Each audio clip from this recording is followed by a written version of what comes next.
Once upon a time, there was a little girl who lived in a two-bedroom apartment in the Bronx.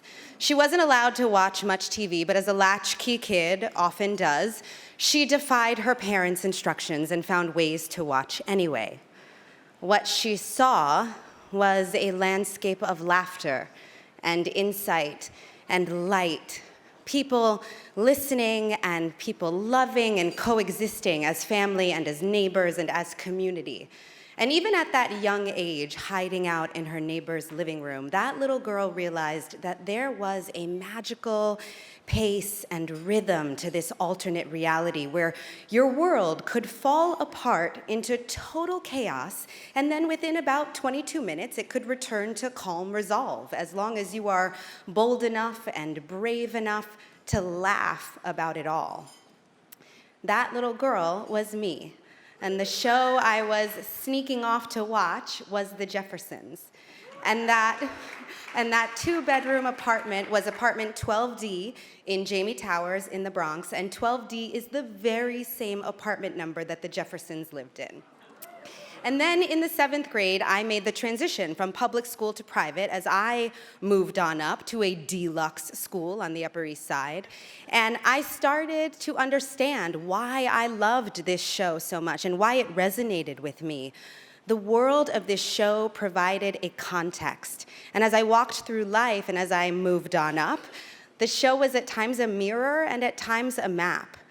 Eventually, that map led that once little girl here to showbiz.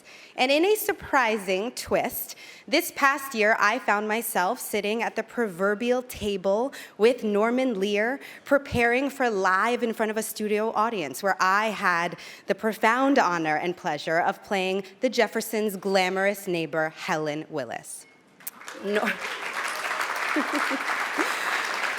Norman was 2 months shy of 97 at the time, and yet this man was working on set every day with a level of commitment and vitality and insight that made me think, what was younger Norman like? How could this guy have ever been any more of a force than he is right now? But the truth is, Norman has always been a powerful force and has always lived a remarkable life. In 1942, he enlisted in the Army and flew 52 combat missions in World War II.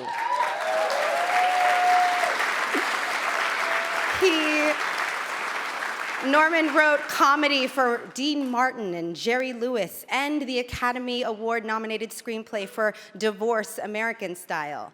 These accomplishments would detail an impressive biography, even if it didn't also include creating All in the Family, Sanford and Son, One Day at a Time, Maude, Good Times, and The Jeffersons.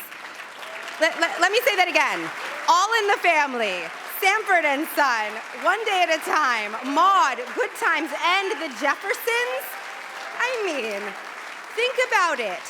It is unfathomable to contemplate the best television has offered without these shows. And in turn, it is impossible to contemplate the best of television without reveling in the legacy of Norman Lear.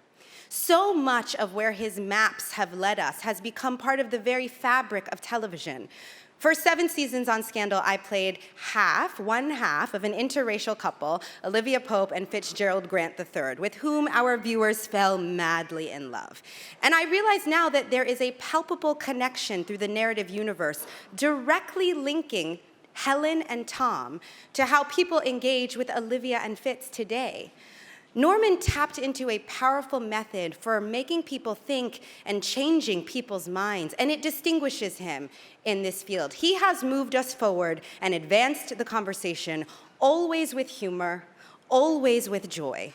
And it is not an ignorant joy he conjures. It's not reductive or simple. It doesn't traffic in single-note portrayals or stereotypes. Norman Lear's humor is born of complex humanity and layered characters in unique circumstances. It is bold, it is brave, and it is hilarious.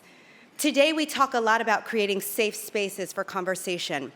But I think sometimes we make the mistake of thinking a safe space means a space that is comfortable for everyone all of the time.